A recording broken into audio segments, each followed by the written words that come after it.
We need to support responsibility to protect as a concept because it is the fundamental structure through which we can prevent mass atrocities.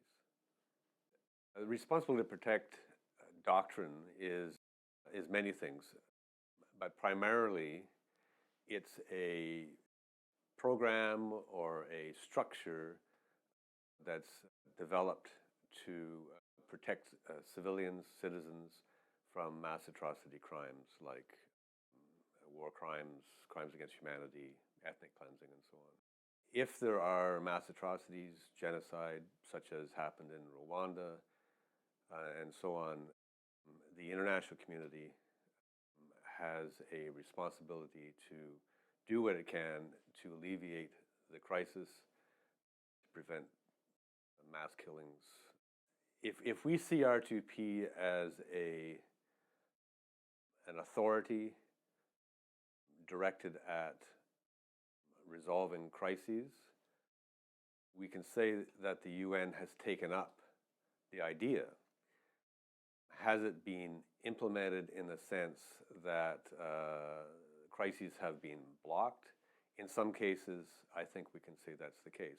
But the problem is we're developing a new norm within the context of old ways, which is not entirely new, because the Charter, it can be shown, also says the same thing, is that there is an obligation of states to protect their own citizens.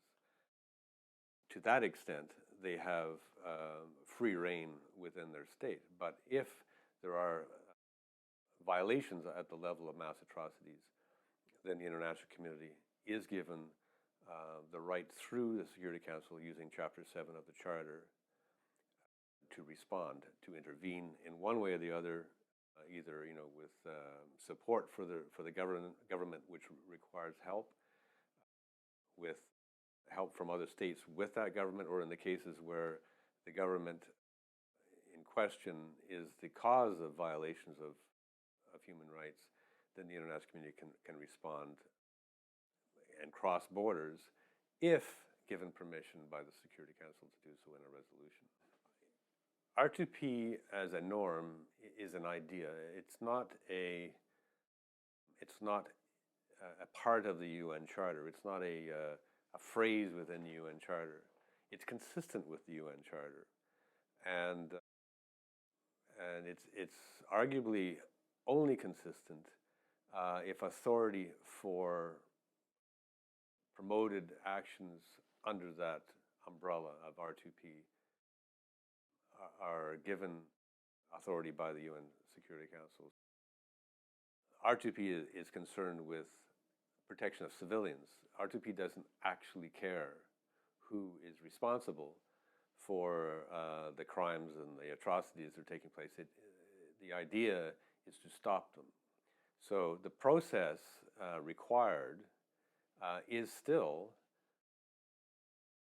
going through the UN Security Council resolution.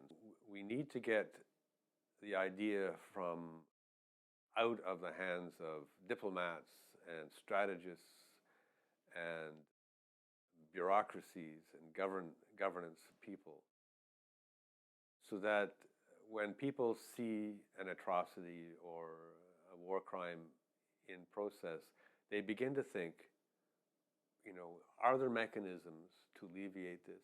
How would we do it? What's the capacity?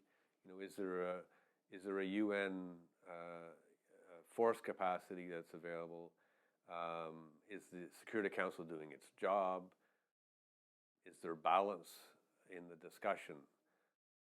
So what's needed now is for the R2P idea to be widely understood, at least at its kernel level. I mean, there are many aspects to R2P as an idea, but the fundamental ones are straightforward. They are prevention of atrocities, mass atrocities, and using proper mechanisms to do that, so that it's not ad hoc. So it's not major powers taking advantage of small powers. and it's not about protecting dictatorships because we're afraid that state security limits have been breached, have been violated, and that would be the end of the system that we've developed at the UN. It's a compromise, and it's also a question of principle, it's a question of morality, and I think on those levels, many people would support the concept if they understood it better, and that's where we need to go. We need to make it so that it's comprehensible and straightforward to understand.